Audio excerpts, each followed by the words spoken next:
we are really needing to get that rhythm going. Try it again. It was just so good and so eye-opening to see how important that regular rhythm is to each of those kids. 7, 8, 9.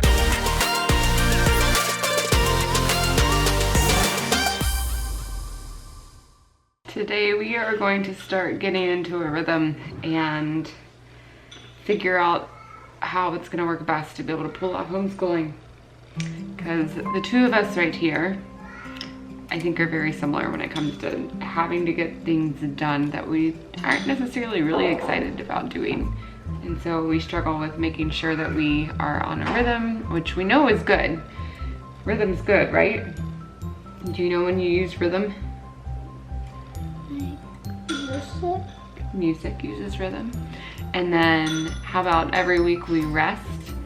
On Saturdays, we take a rest every week. That's a good rhythm. I enjoy that rhythm. Do you like that rhythm? Yeah. So, but there also needs to be a good rhythm for during the week for our work.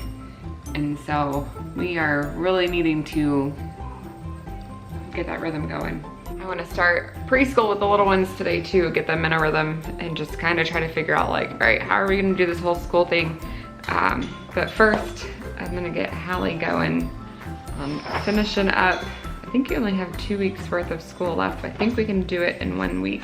High five, it's not gonna be bad.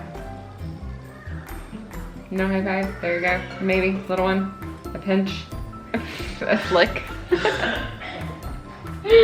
All right, let's get you started and then I'll do some calendar time with the twins. Let's read it together. Humpty Dumpty sat on a wall. Humpty Dumpty had a great fall.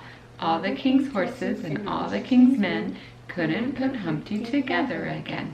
All right, you need to mark all the vowel chunks in yellow and tricky Y guy in green. You go get a yellow and a green. Is that a vowel chunk? Or is that a consonant chunk? You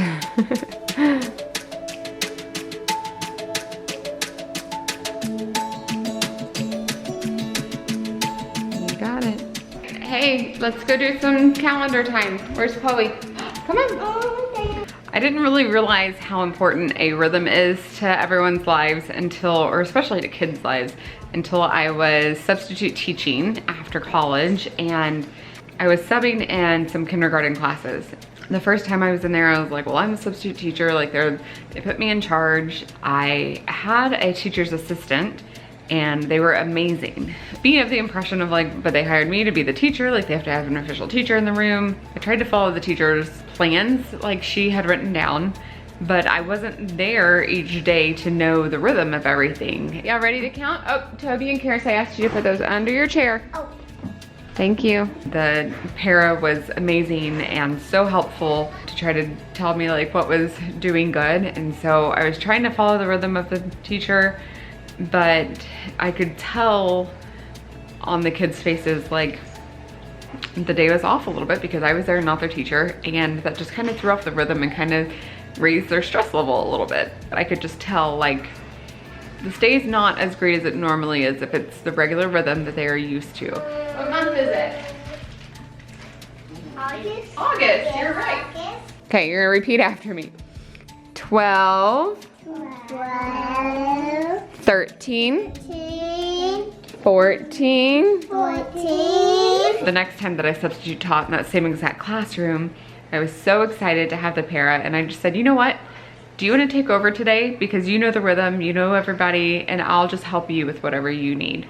And she did, and she was so thankful for that. And the day went so smoothly. Part of that's kind of humbling of being like, well, I was hired to be here at the teacher, but really she was the one that knew it and knew it so well. And for me to be able to just be there and be like, you know what? I know I was hired to come in and teach, but I'll be your helper instead. Everything just went so much better. And so just seeing the rhythm of everything and just seeing the effects of that on the kids, of how much better their day went that day, it was just so good and so eye-opening to see how important that regular rhythm is to each of those kids.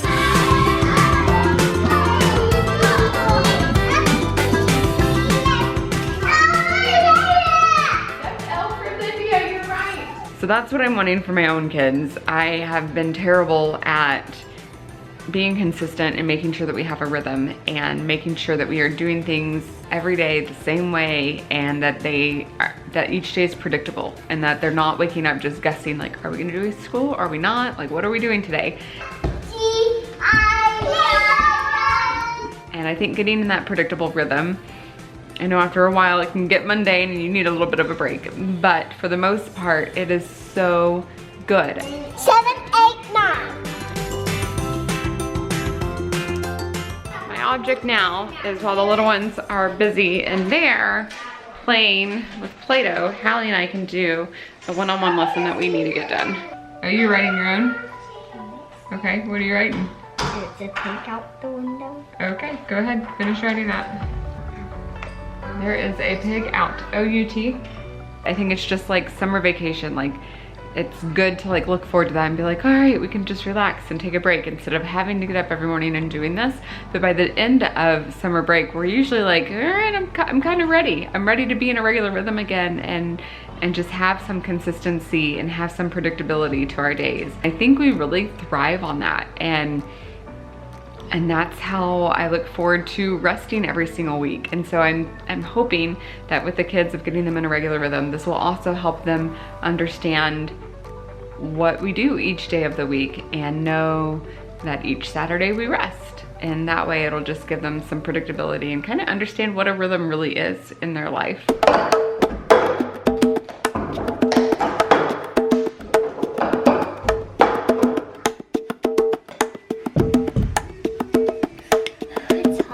Try it again. Getting into a regular rhythm is going to be a total learning curve for me and the kids, but I'm the one leading it, and so I'm the one, I've got to be on top of myself the most, because the kids will just fall in line with what I do. And trying to get Halle finished through 1st grade has been on my shoulders, because like any other kid, like who would be the one being like, okay mom, I need to do my school now? And some kids might do that.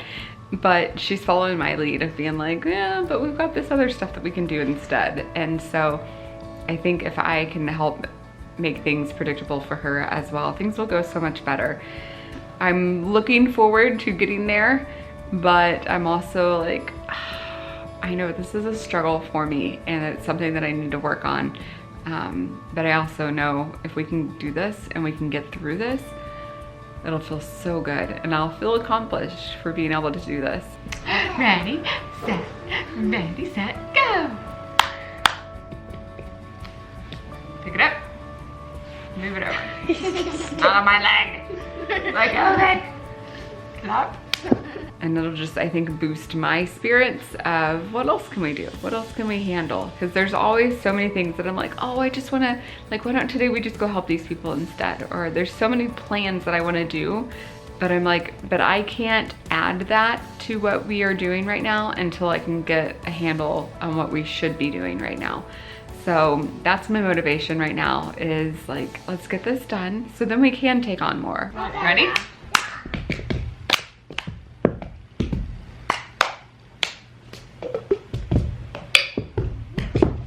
That's pretty good.